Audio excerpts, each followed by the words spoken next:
An illustrious personality, sisters, I present to you our keynote speaker, Dr. Grace Naledi Mandisa Pandor, who will be doing an overview of the lessons we learn from the women of Gaza.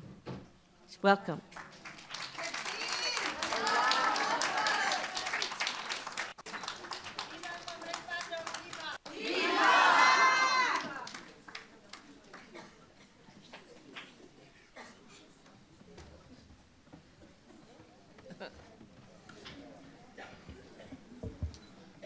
Jazakallah for that very kind introduction to our program director. Allow me to begin by recognizing the chairperson and executive members of the South African Muslim Women's Forum. Assalamu alaikum wa rahmatullahi wa barakatuh. It's a wonderful honor to have the opportunity to speak to you at this wonderful conference at which we recall the horrific struggles of the people of Gaza. We make fervent dua that they will shortly enjoy freedom, peace, and justice. This gathering meets, as fellow speakers have said, on a historic day, 9th August, the day on which we celebrate women. Women who had the bold courage to resist oppression and confront the apartheid state. In 1956, 20,000 South African women of all races and faiths rose up to confront the government of apartheid South Africa. Those women simply wanted to be recognized as human beings and to be respected with full acknowledgement of their human dignity. The women of Gaza today are demanding the same. Respect our dignity. Restore our assets. Let us enjoy freedom, sovereignty, and human rights, they call. Many analysts and writers commenting on the current global conflicts have consistently drawn parallels between the state of Israel and apartheid South Africa. They have clearly illustrated the accuracy of describing Israel as an apartheid state. Firstly, the state of Israel illegally seizes land and gives it to Israeli settlers with no compensation for the original owners. Apartheid did that. Second, Palestinians do not have freedom of movement in their own land. Some of you may remember that Black people required permits to be in urban areas under apartheid South Africa and had limitations with respect to residence, employment, and basic services such as education and health. Third, Palestinians are required to carry specific identity documents and must produce them wherever they are demanded, be it 1 a.m. or mid-morning, on a pavement, in an office, in an institution. Fourth, there are areas Palestinians cannot enter in Israel or enter at their peril. Fifth, they can be arrested on a suspicious whim by any security officer and suffer administrative detention, so-called, for long periods without trial. You may never be charged for 16 years, but be in a cell. This was practice in apartheid South Africa. It is practice in apartheid Israel today. And we must not be afraid to say this during our petitions and our protests. Sixth, although the state of Israel likes to refer to itself as the only democracy in the region, Palestinians cannot organize freely and do not enjoy democratic voting rights. Seventh, Despite strenuous protest campaigns and appeals, the oppressed in South Africa could not persuade Western governments to boycott and sanction apartheid South Africa. Just like then, apartheid Israel enjoys huge impunity, and the West allows it to commit war crimes and breach international law against Palestine. We must be very careful that we don't blame international law. International law is imperative. We must blame the oppressor and those who support them for the evil that is underway. Otherwise, we will become spokespersons against international human rights and international law instruments, and we will destroy a framework that should protect humanity. So do not fault international law. Fault the oppressor. It's very important. The powerful countries of the West that have armed Israel, the United States of America, the United Kingdom, Germany, and France bear a great deal of responsibility for supporting and permitting the genocide that is underway in Gaza. Call it nothing but genocide. We need to refer to these injustices in our support for the people of Palestine. Eighth, for our struggle against apartheid, international solidarity between and among ordinary men, women, and youth all over the world built a solid wall of boycott and resistance that contributed significantly to the achievement of our freedom. This is one of the reasons why our resistance efforts are so important for the people of Palestine. And you would see that those who oppress know that solidarity is important. This is why when we protest, when we stand up, you become a target. I am being called all kinds of names. My children are being mentioned in podcasts. The things that are said about me, I don't recognize the person they're talking about. They want to disarm you so that you do not participate in the protest campaigns. Don't allow us to be destabilized by hostility. It is natural, and the global solidarity that we're building is making those who are oppressive afraid. They can see that through efforts begun on South African soil, a resistance movement globally is building, and this is shaking the very foundations of their oppressive actions. And be aware of that. That's why we, as the Ummah in South Africa, must talk to the Ummah worldwide. Stand up, work with others. Remember, this is a struggle of human rights. Islam is important, of course, it's our heart, but every person of faith should object when human rights and freedoms are denied. It is a struggle for humanity, and we need to be the ones making that point. What we've seen is that faced by the evil I have detailed, the women of Gaza have been an incredible example of courage, strength, and commitment to the struggle for freedom. Like the women of 1956, the women of Gaza have shown determination not to surrender until freedom is achieved. They have engaged actively in the struggle for freedom, some of them serving long terms in prison and detention. They have actively led civil society organizations and provided community services to the people of Gaza. I must say, Sister Shamshad, that I'm incredibly impressed that you've convened this conference, because we're not talking as women sufficiently. I've been in many meetings, but this is one of the first conferences of women focused on Gaza and Palestine. And I really congratulate the forum for that.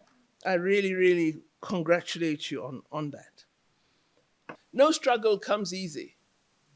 And remember, a struggle cannot boldly continue if we allow despair to reign. So do not allow despair to reign. Every tear must be water of energy to do more. Remember that we work on that basis. We all know here that the struggle they engaged in reflects a massive geopolitical battle between countries that wish to dominate world affairs and countries of the South that want a world of multipolarity where nations work together on a shared set of goals and development priorities. This is a big battle. It's not just about Palestine. It's a global geopolitical battle that is underway of the unipolar desire of the United States of America, joined by partners in the West, to dominate us ideologically and economically, and not allow the emergence of a countervailing worldview in the South. It's a big battle, and you must realize, and that is why it is so painful and difficult, that when you are contending with world forces competing to dominate you, the battle is going to be hard. Hence, the vital necessity of our commitment and strength. The people of South Africa and the government of South Africa have supported the people of Palestine in their struggle, largely due to our past collaboration and solidarity with them in the anti-apartheid struggle, and due as well to our constitutional values, which state that we are a country that believes in peace, in freedom for all, in human dignity, in the promotion of good for all. That's who we are. That's our identity as South Africans. And by engaging in struggles that support those who are oppressed, we are expressing our national identity. Don't be afraid of stating that.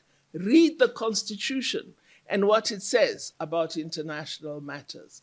Read the Freedom Charter and what it says about international matters. You may not be a supporter of the ANC, but politically and ideologically, they've got the best way of describing who we are and the political attitudes we should adopt toward supporting those who are in struggle. So it's absolutely imperative when you are asked, because I'm asked, I travel all over the world, and they ask me, why South Africa? And even here at home, people say to me, yeah, you know, Naledi Pandor, there's so many problems. Why are you not speaking about crime? Why are you not talking about education? Why are you not talking about your corrupt ANC and all this rubbish? And I tell them, I'm not corrupt. I've got nothing to do with corrupt. Nobody's come to me and said, join me and steal. I've never done it. They've never said it to me because they know I wouldn't do it. So mine is to fight for the rights of others who don't enjoy the freedom that we do. And we need to be clear on that. Plus, as I always explain, when you have been supported in your own battles, you can't, when you are free, refuse to support another who was with you, shoulder to shoulder, in your own struggle. So we have an obligation to stand with the people of Gaza and Palestine in this struggle.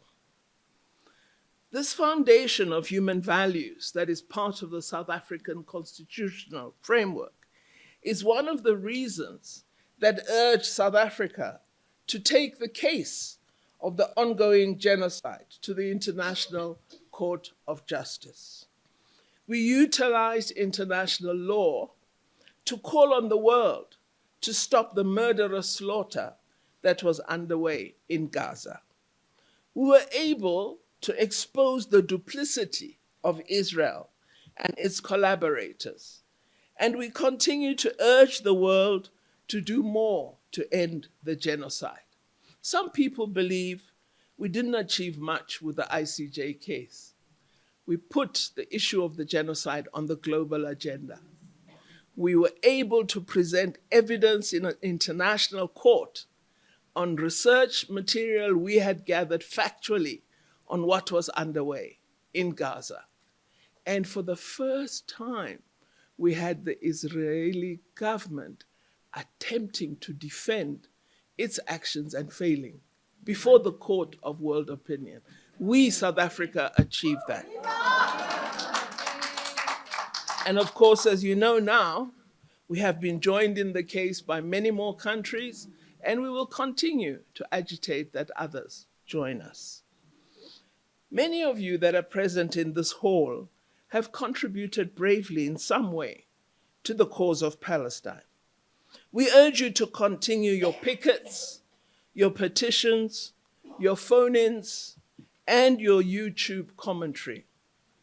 The apartheid state of Israel has utilized media and propaganda to shield its genocidal intent.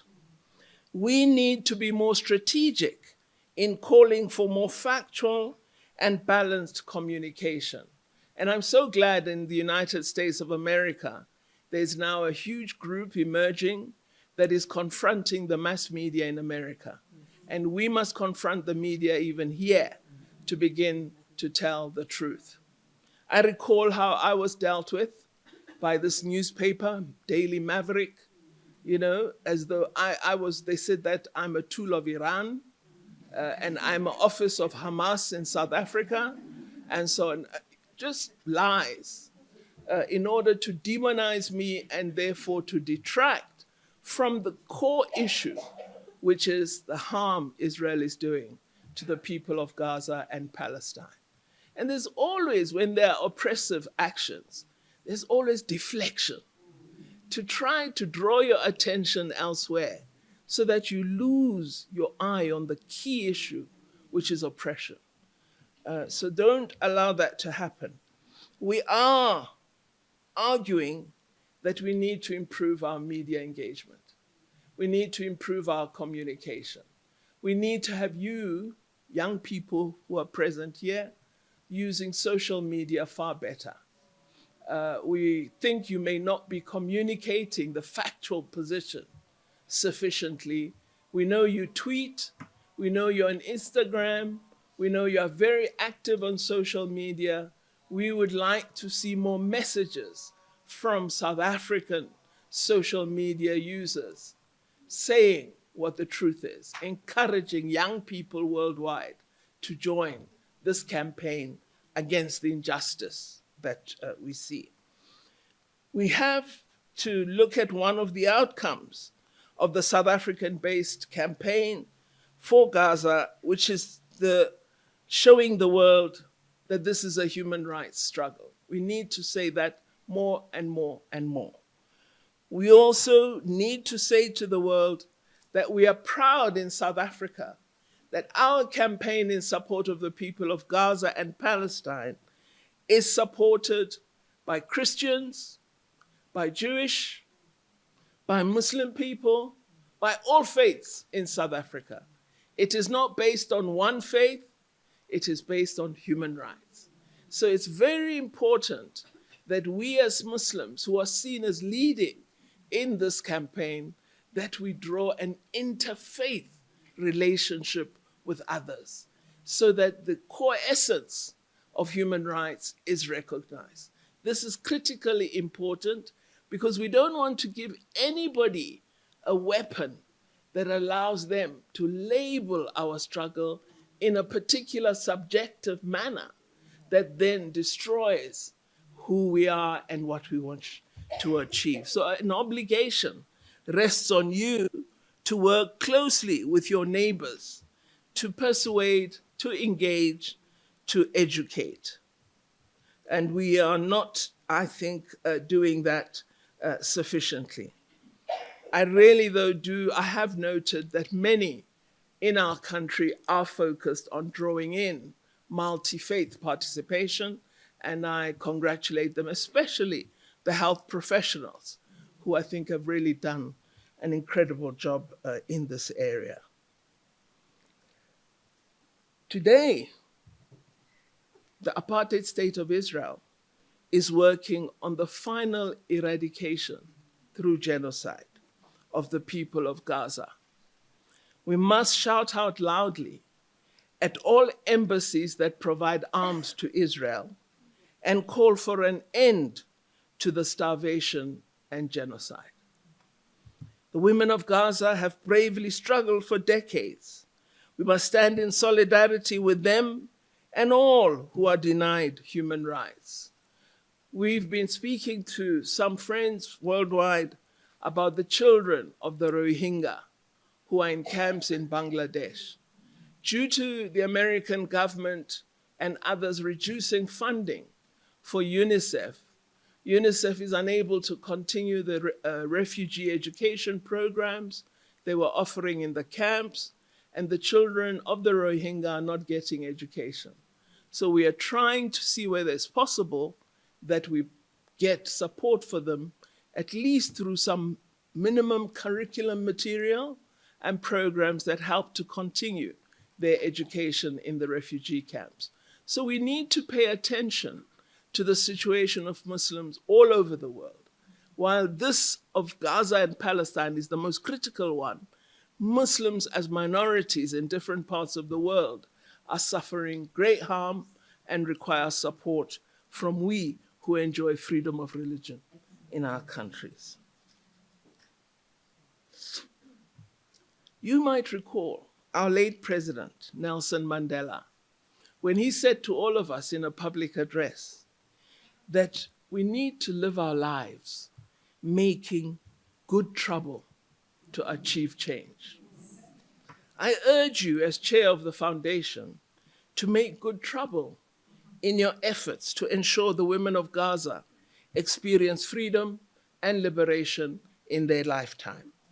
The women of Gaza deserve our drafting and execution of a dedicated strategy to secure their freedom. Those of you who are my age or slightly younger recall those women who used to hold petitions every day outside apartheid state offices. Remember them? Those women, black sash? We need to be doing that. We don't need to be 100. You can be 2, but you are there every day. Every day there are 2. We can swap. 2 outside the UK embassy, 2 outside the US, 2 outside France, 2 outside Germany, every day. Stop the genocide, end starvation, stop apartheid Israel. Palestinians deserve to be free. 3, 4, stand. Every day they know you're there. You become an irritation, but you are visible. You are making the point very, very clearly. We need to be crafting those kinds of strategies to secure their freedom. Our women of 1956 showed that good planning, hard work, underground structures, don't tell everybody your business, and united action can help achieve a massive goal. We, in free democratic South Africa, must give attention to such a strategy and work program. And we should work across all organizations to implement a massive free Palestine and end genocide campaign. I know all of you here believe in freedom and justice and stand ready to join hands with the women of Gaza in achieving freedom. Important lessons, I believe, are the vital need to embrace our own freedom as South Africans and treasure it. We don't speak about it enough. To agitate that our human rights must be upheld and implemented for everyone. We have built a foundation for a society that respects and upholds the best of human rights practices.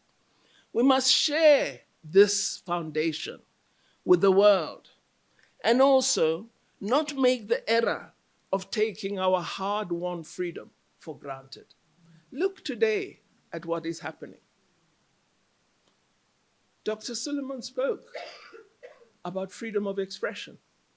Today, governments are telling universities what they should teach. They're more or less telling universities, don't mention Palestine. If you do, we close down your funding. Don't do research with researchers from Gulf nations. If you do, we remove your funding. That is infringement of the right to freedom of expression, which includes the right to research, to academic work, and to teach and choose your students freely. They're telling universities who to admit. That is a breach of academic freedom. It's not happening in South Africa. We will not allow it to happen in South Africa. But we don't allow it by saying we appreciate our rights. We prize our rights. We will retain our rights. We publicize our rights. We make it clear that our human rights are important to us. Don't ever create a notion that, the Bill of Rights is there. It will always be there. Why should I bother? Americans thought they had freedom of expression. Where are they today? So always uphold the rights. Among these freedoms, which are very, very important, is the right to equality. And I conclude with this. Women must enjoy equal legal status in South Africa and worldwide. Once freedom is won in Palestine, we must continue to work closely with the women of Palestine and ensure that the future state of Palestine honors the women of Gaza by framing a democratic state that respects equality, women's empowerment, and the full freedoms that will support the brave women of Gaza in building a vibrant, human rights-oriented, free Palestinian state. I'm always very nervous in the course of struggle. Everyone in the country of an oppressed people is asked to join the struggle. And then when freedom is secured, it is forgotten as to who participated. And suddenly, women become less than equal. Let us not allow that with respect to Palestine. Let's ensure that the brave women of Gaza enjoy full equality and access to human rights. So let us draw inspiration from these women of Gaza, and let us be equally resolute in making South Africa, our own country, an abiding, long-standing, genuine democratic state. It's still an agenda. It's still a project. We're not fully there. So let's not rest even with our own country. But we are in a better place and able to play a greater role in supporting the women of Gaza. Jazakallah khair for listening to me, and assalamu alaikum.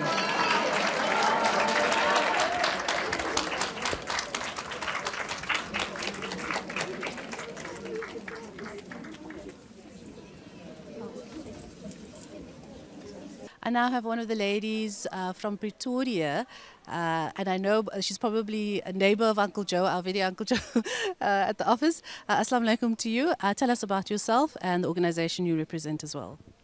Wa alaikum salam. I'm Zainab Sitar. I am from Pretoria. I belong to many organizations, but mainly to the Pretoria Muslim Women United and the Community with a Conscience. Obviously, the name says it itself with the reference to Palestine. Okay.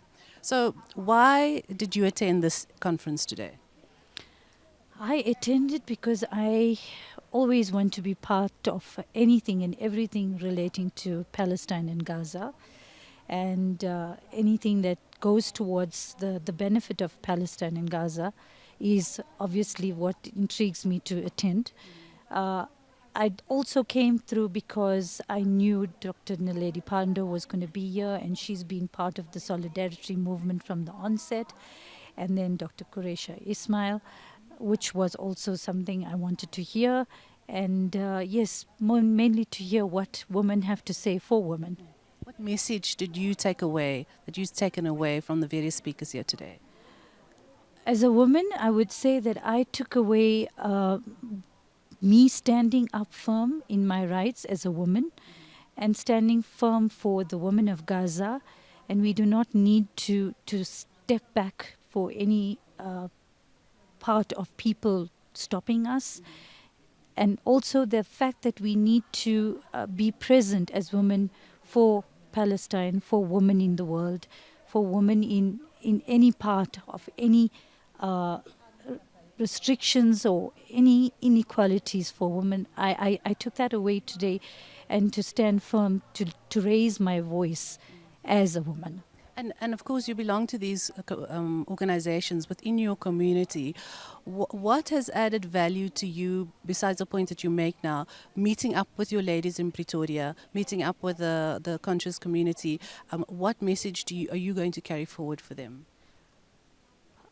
I think, firstly, the resistance, the resilience that the women of Gaza have portrayed for us and putting it out there. I'm taking forth the fact that we can stand very, very, very, very powerful and united. One thing that's for sure is we stand united. And to move forward, going forward, we can definitely say that we are going to be raising our voices and standing more, boycotting, protesting, and as one ummah, we can stand together and make a big, big difference. All the best to the organizations that you are part of, and may your voice always stand strong, inshallah. Assalamu alaikum. Jazakallah, wa alaikum salam wa rahmatullahi wa barakatuh. So I have with me Nabawiya Malik, and she's coming especially from Cape Town to attend an event like this, but also a member of the delegation coming from Cape Town, a member of the South African Women Stand United for Gaza, mashallah. So Nabawiya, tell us, you flew in all the way for this event, and they're hoping that they could take this conference to Cape Town as well as Durban, special request.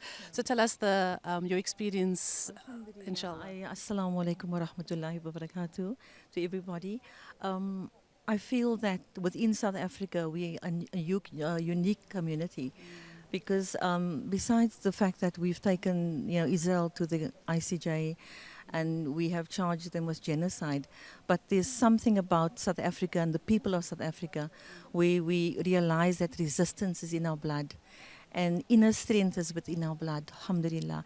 And we pick up the same feeling, subhanallah, from the woman in Gaza. And that is amazing. It stood out for me in this conference now, just meeting and listening to the various stories that was told. So that stood out. What have you taken away from this, from the various speakers, from Dr. Quresha Suleiman talking about education, to Alima Khadija talking about the post-traumatic stress that comes with this and how we can handle it, to beautiful speech of Dr. Lady Pandor? I think what I take from this is that within us there's it's a inner strength that we need to realize that we have, every single mother, every woman. And it's a resilience, it's a resistance, it's an ability to rise up when there's a calling. And, when Alima Khadija spoke, she spoke about the psychological effects. And you realize that the mothers look beyond their challenges and they look at their children, they look at the future. And they stand strong and firm, even while their homes are being bombed. And even while their children are crying, they make dua, inshallah we'll get to this. And that, that spirit of Hasbunallah wa ni'mal wakeel came through so strongly during this conference. There was a lot of tears. Assistant Dr. Naledi spoke, and she brought a bit of remembrance. And as South African women, I think we must never forget where we came from and what we can achieve. Because if we forget that, it weakens our strength and resistance for the Palestinian struggle. And she reminded us, that we will never be free And that feeling that we had during the struggle in 1956, and when women stood up, we need to pick up on that again. And I picked up, on all of those feelings. And most importantly is that women standing together in unity, in solidarity, is one of the most powerful things. And Quraisha said, that 96% of the women in Gaza are educated. Through all of this reading, Ikra, educate yourself. This is our resistance. Our resistance is education. So we're hoping, inshallah, that we will be inspired by this conference, that we'll pick up, from where we are today as South African women, and really stand up firmly and strongly in defense of the people of Gaza. And their liberation will be ultimately our true liberation. The organization South African Women United for Gaza has only been around for just over a year now. Tell the viewers how else they can join women, especially. I think it's, about communicating, networking with them, communicating with our officers. What I've realized is there's a lot of women doing amazing things in South Africa, but we work in silos. So there's a call for us to stand together, because when we do make big decisions, it has to be decisions that will be made in solidarity. Because we can only feel our true power and our true strength as South Africans if we stand together. So they must please communicate with us. We have our banners up everywhere, our communication. We've got different channels whereby you can communicate with us. So that is available, and we welcome anybody who would love to join us, inshallah. Shukran Nabawiya, and that is a message to call out to all women to join and support, be part of the community of the South African Women United for Gaza. So now we have the leader of this organization, who is stand tall and has stood tall throughout this conference, mashallah, and put everything together, and as well as thanked everybody and supported everybody, the big lady behind the scenes. Auntie Shamshad, shukran so much for talking to us. What a successful event this was, mashallah, mashallah. May Allah continue to place barakat. Infancy organization, I must say, that has stood up and beautifully brought a crowd like this and also a panel like this. Wow, mashallah. Tell us your feelings after this event, inshallah. I'm grateful to Allah subhanahu wa ta'ala. I have to thank Allah subhanahu wa ta'ala first, and then Mullah Abdul Khalik Ali that actually initiated the idea of it, because this was on our agenda last year. But because we were so busy, I'll tell you how busy we were, that we said, okay, there'll be a time, the right time. And what better day than Women's Day? International conference, because we had ladies from Gaza present, quite a few Palestinians in the audience, quite a few online as well. So it gave that international flavor as well. And we brought together our indigenous people with the Gazan issue, because they're still struggling. And that's what we wanted to convey, that they're also still struggling. And but the struggles are nothing, it's pale in comparison to the struggles of the women of Gaza. But the thing is, they're giving each other support, right? And I think what you take from them is the faith that is associated with the struggle. And that's what has been, I think, been absorbed by the rest of the world. That there is a faith that comes with, naturally, that we're with Muslim women. We rise above whatever challenges, because hasbunallah wa ni'mal wakeel. So, and that is being not just said, but practiced. That's what we are seeing. Whether she's pregnant, whether she's given birth, whether she's, going through hormonal changes, or whether she's lost her kids, like Malaka has lost 123 members of her family. I mean, it's unfathomable. But here we go, and we learn from them, we glean the lessons, because we can go back and not fight for Tupperware lids now. We fight for justice, and the injustice of it all should spur us into doing something. And I think I'm old now, I'm 64. So we want to inspire the youth, like we are still young. So we want to inspire the youth to get there. My grandson's going to be 21 in a few months. So alhamdulillah, we need to, give the mantle over to the younger ones, but with the same passion. It was a beautiful panel discussion, lots of things that were said. Of course, it had a theme to understand what the women of Palestine is going through, or Gaza specifically. What stood out for you, whether it was any of the speakers? A lot of women that I've interviewed now said resilience. We as women, we can actually do so much. Yes. And resilience came out. Yes. For you? Yeah, I think the message that came out from each one of them, especially Mam Debele and Dr. Naledi Pandor, is that you have this inner strength that you don't know is there until you test it. until you're tested. So when you're tested, I mean, she's taken out of her home and put when she was 8 years old. I mean, she's a child and put in a strange woman's house and then mothered by a completely strange woman. It's unthinkable, but it's happening every day. The mothers are being martyred and the children are walking alone in the streets. As a child, that picture doesn't get out of my mind. He's crying, he's looking around for his mother, and he doesn't see his mother. It's painful. I mean, suddenly, if this doesn't spur you on, what will? We need to stop the heedlessness. We need to understand that there's a higher purpose in life, and this resilience it translates into finding that inner strength that you have. Like when sometimes you say it doesn't rain, it pours. When this is taken from you and that is taken from you, you don't know your power. When you are leisurely, you only discover your power when doors are closed. Yeah. Then you look for that open door. And then you realize the sky's the limit. You don't look for the door. The sky is there, So that is what we're trying to bring out to the women. And that's what the women of Gaza had showed us. Where do they get the strength? I got this picture of this woman carrying her 2 children. She's covered in blood, but she's got this determined look. I need to cross. I need to get there. And she's not crying and waiting for assistance. She's getting the assistance. She's assisting herself.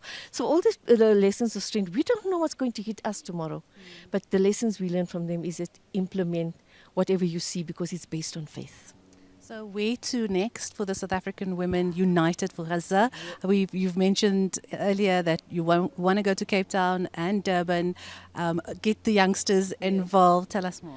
Yeah, I think that's the practical part of it, but the resolutions is where the working part is now. We want to engage with the Department of Justice and give them our support. We want to engage with the Department of International Relations and give them our support. But we just telling Naledi, show us how, where do we meet, who do we want to meet strategic people and organizations and make it a solidified campaign. It must have results and outcome. And, the boycotts and all are carrying on for years and years and years, but we must make an impact within the parameters of international law. And if Israel doesn't want them, they've already become a pariah. Now it's just a matter of crossing yet another Rubicon, the final step. But at the same time, we're taking the message. There's been a call by people themselves who couldn't attend. We've had people come from different parts of the provinces, of the country in different provinces, but they want us to bring it to Durban, to Cape Town. And somebody else said, now Mpumalanga. So we'll see, inshallah, wherever Naledi is, because she's going to lead the delegation. So wherever she is, whenever and however she's available, then we're planning on that, inshallah. Jazakallah for your time. May Allah continue granting you the ability, the strength, mind, body and soul for the next 64 years to continue the work. You are inspiration to us all, mashallah. All the best. Assalamu alaikum. Jazakallah khair for having us. Jazakallah for covering the event. Jazakallah, Brother Suleiman. You're great. And to your team. Just a referee. Jazakallah khair. Shukran jazilan to everyone. Assalamu alaikum. Jazakallah khair. Shukran to the lady behind the scenes. So join the South African Women United for Gaza today and support them in whatever way you can. For myself and my team, Suleiman and Rafiwa and the rest of our Hilaal crew, Assalamu alaikum and goodbye.